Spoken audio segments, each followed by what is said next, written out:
黑人奴隶意外发现，隔壁寡居夫人找的画家非同一般，明明是在画肖像，可两人却愉快地聊起了天。仅仅几句温情的话，就让夫人心驰神往，直至两人的举止有点过于亲密，这引起黑人男孩的极大兴趣，一直在暗处默默地窥视。但他怎么也不会想到，两人只认识了一天，就在这光天化日之下抱在了一起。于是，内心嫉妒的他很快跑回了家，就连母亲都不知他为何如此激动，像个受伤的孩子一般，关在房间内挣扎地喘息着粗气。夜晚，雇佣的画家表示明天就要离开，可莎拉却很不是滋味，心中充满了不舍和牵挂，期待下次能早日相见。但两人怎么也不会想到，他们的爱情将充满难以想象的曲折和磨难。第二天，在画家走后，莎拉独自去往了昨日约会的地方，可她的行踪正好被隔壁的黑人奴隶看到。男孩在一阵思绪过后，于是心怀不轨的也跟了过去。或许是留恋与画家的温情邂逅，夫人坐在草地上尽情享受昨日的余味，但她丝毫未意识到，那名黑人男孩正贼眉鼠眼的走了过来。而等莎拉看到有人靠近时，立刻站起身披上了外套。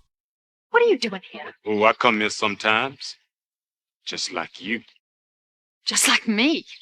I've only been here once before. I know.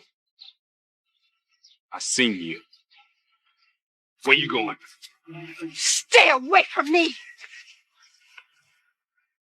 夜晚来临，一群奴隶在田野呼喊夫人的名字，大家都很着急，各个地方寻找莎拉的踪迹。很快，一名善良的黑人监工发现了衣衫不整的狼狈夫人，显然是遭到了侵犯，于是赶快呼喊其他人过来帮忙。这边，犯了过错的男孩正在家里沉迷于酒精，就连母亲都发觉他有些不正常，甚至意犹未尽的男孩连夫人的披风都拿了回来。而就在这时，隔壁的黑人监工闯了进来。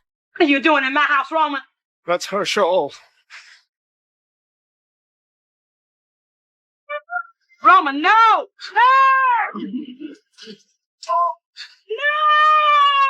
男孩一枪被击毙，可毕竟不是自己的农场，很难逃脱种植园主的问责。画面一转，莎拉内心和身体都受到了严重伤害。医生临走时特地开了药方，嘱咐身旁伺候的老奴叫夫人在床上多躺几日。而枪毙隔壁男孩的黑人监工，则在莎拉公爹的嘱托下，准备拿着$500去往费城，以此来避免不必要的事端。但很快，随着外面的一声叫喊，隔壁农场主找到了这里，于是由黑人管家费洛伊德出门应对。老爷子让他随身带把枪，以便不时之需，但管家果断拒绝了。随后男人打开了门，可他也是一名奴隶，原主甚至认为他连对话的资格都没有，上来就要拿鞭子抽他。Your life ain't worth a busted hamstring off this place, Floyd. I'm a free man. A free man you fucking stays, nigger. 即使是一名自由人，隔壁原主同样看不起他，但想在这里为一个死去的奴隶找麻烦，显然对方还有点谨慎，毕竟是那个无耻的家伙犯错在先，所以隔壁原主只能暂且离开了这里。但他能就此罢手吗？让人不得而知。夜晚，夫人在为监工嘱托一些事宜后，男人便踏上了费城的旅程。可女人在家里安静后，默默地来到了自己的肖像前，用手触摸画家留下的字迹。然而她又该如何用玷污的身体面对那个一直喜欢的男人呢？想到这里，夫人跪在地上痛苦地哭泣，将满腔积压的委屈倾泻而出。转眼过去了2个月，莎拉收到了画家的来信，于是她高兴地想把这件事告诉老公爹，希望公爹能为她出主意。因为莎拉的前夫已经死了很多年了，自己又管理这么大的农场，感觉身边缺少一个疼爱她的人。而老爷子想都没想就答应了。他知道莎拉是一个善良的儿媳妇，也是一个勇敢的女人，这么多年守活寡的确很不容易。随后在征得老公爹同意后，女人来到了约定的酒店。她满怀期待与心爱之人见面，又害怕2月前被黑人玷污的事，而变得心情有所忐忑。在沉淀完思绪过后，女人打开了门，却发现是画家提前预热，叫服务生送来的食物和甜点。正当为夫人介绍名贵的香槟时，画家突然出现在了身后，两人没有过多的交流，只有不顾一切的相拥在一起，然后度过了一个非常温馨的夜晚。或许这是莎拉最开心的日子，有相伴的爱人在其左右，享受那没有纷扰烦忧的生活。可相聚总是短暂的，由于南方和北方经济矛盾的升级，再加上废除奴隶制存在分歧，导致战争一触即发。而一向以艺术家著称的特洛伊其实是一个北方人，所以他选择去往北方参军，以此与心爱的莎拉道别。尽管女人有所不舍，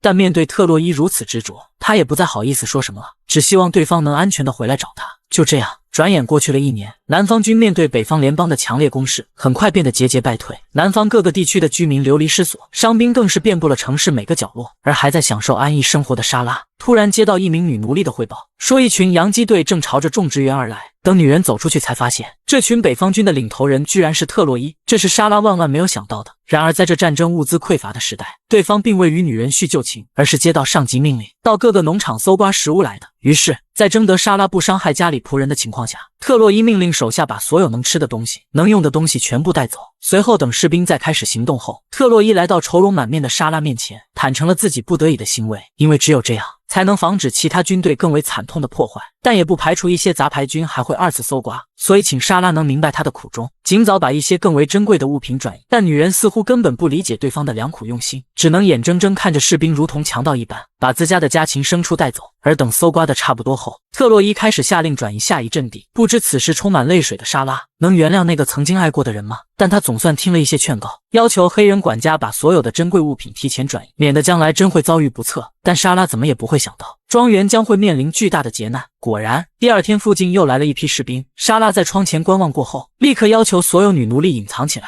而接下来又会经历什么？关注阿涛，下期接着讲。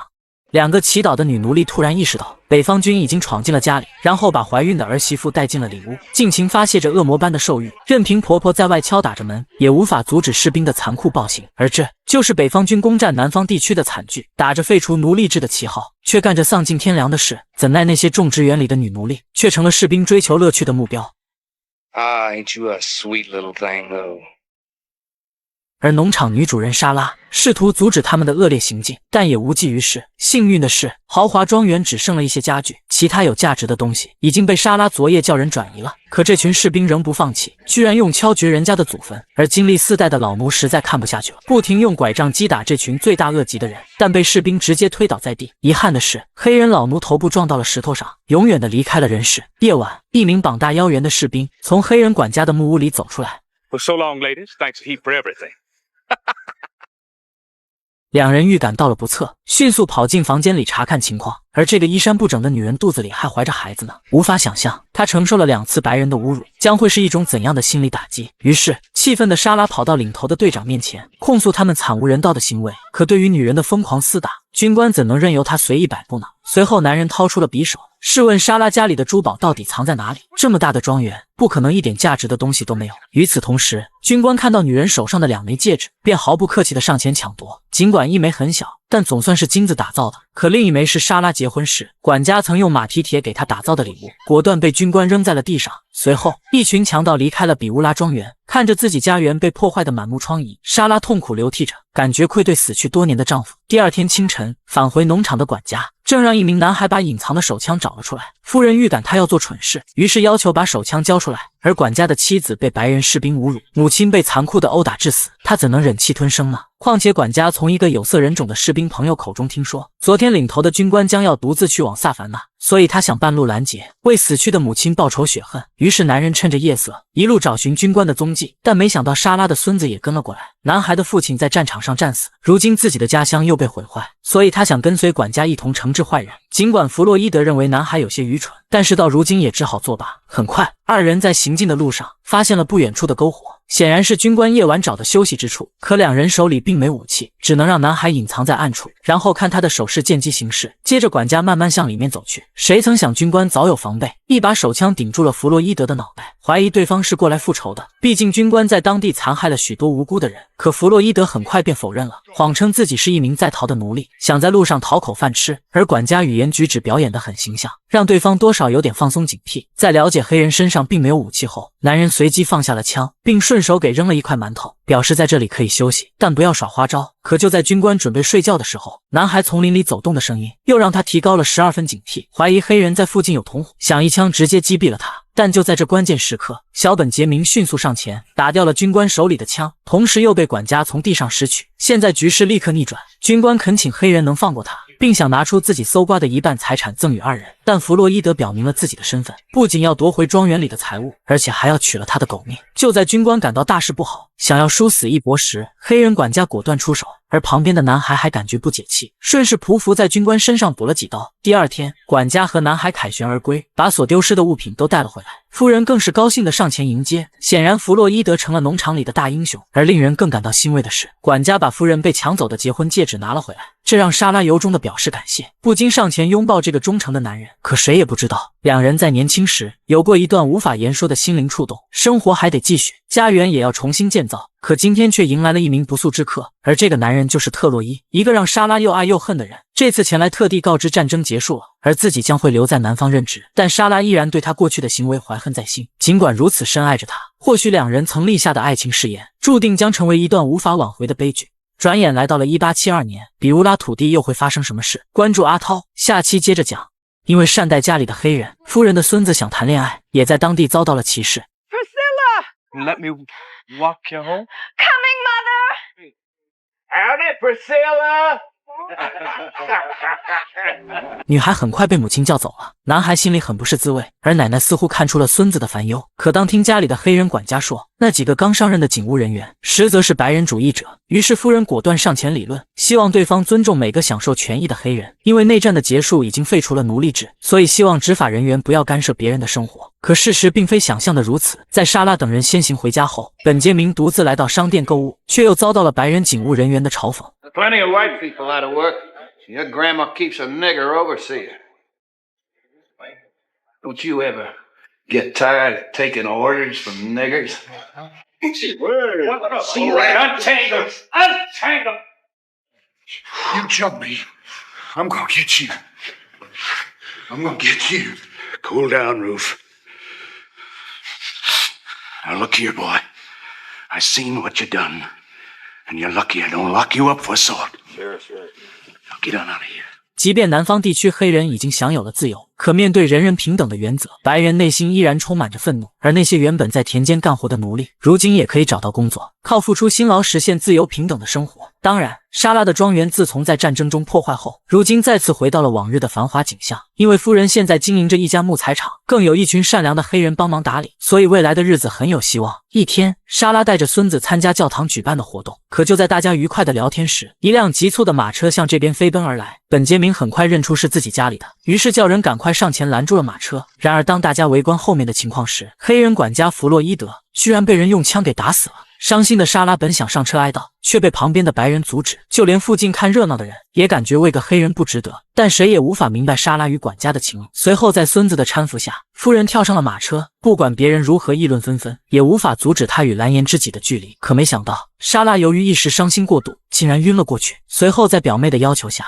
由本杰明把奶奶抱回了里屋。第二天，一家人为这个忠诚的守护者举行了葬礼，而莎拉更是久久不愿离开。其实他们每个人都知道是谁干的，但迫于实力无法与对方抗衡，所以只能面对现实了。而弗洛伊德唯一留下的孩子，莎拉要尽全力给予善待，把男孩从农场里解脱出来，给他去城镇找最好的学校学习。或许只有这样，才能报答黑人管家所奉献的恩情。人有悲欢离合，月有阴晴圆缺。自从管家走后，莎拉灵魂上的寄托已经不复存在了。孤独的她看着墙壁上的画像，回忆起了往昔和特洛伊在一起的场景。不知那个男人现在身处何处，又是否像他一样在心里默默留恋呢？转眼来到1年以后，莎拉以自己雄厚的资产，在当地创办了一所黑人学校。附近许多黑人孩子们唱着歌谣，高兴地向这边走来。然而事情并不那么容易。随着几记传来的枪声，小镇上的警员以打靶为缘由，故意在路上向黑人设置了障碍。Sheriff Barnes, make these men move out of the way so my children can enter. Well, I'm sorry, ma'am, but these gentlemen here are on public property. And there just ain't no law against target practice. 随后，莎拉痛斥警长的无耻行为，并让孩子们排好队，跟随他一起前往学校。可警员依旧肆无忌惮地开枪。而就在这关键时刻，一群驾驶马车的人来到了此地，而眼前这个略显白发的男人，不正是莎拉魂牵梦绕的特洛伊吗？可由于双方始终存在着误解，夫人没有不顾一切的相拥。随后，男人向警长介绍了自己上校的职务，包括后面一位即将上任的联邦元帅。与此同时，特洛伊又让手下抬来了一架相机，他要把警长阻止黑人上学的恶劣行径，通过曝光的方式发表在报纸上，制造废除奴隶制后的第一个丑闻，以此来瓦解警长等人的行为。在了解特洛伊的用意后，其中一名警员还想动手，而后面的元帅也严阵以待。好在警长还算识相，及时制止了手下的鲁莽行为。经过这场风波过后，孩子们终于可以走进学校了，而特洛伊没有任何交流，便恋恋不舍地离开了人群。看着男人远去的背影，难道这次莎拉还是选择放手吗？或许这是他最后挽回爱情的机会了。于是他让身边的男孩前去把马车拦住，然后自己再鼓足勇气，说出了那个一直埋藏心底的爱意。 Don't go. Stay here. I need you. I need you.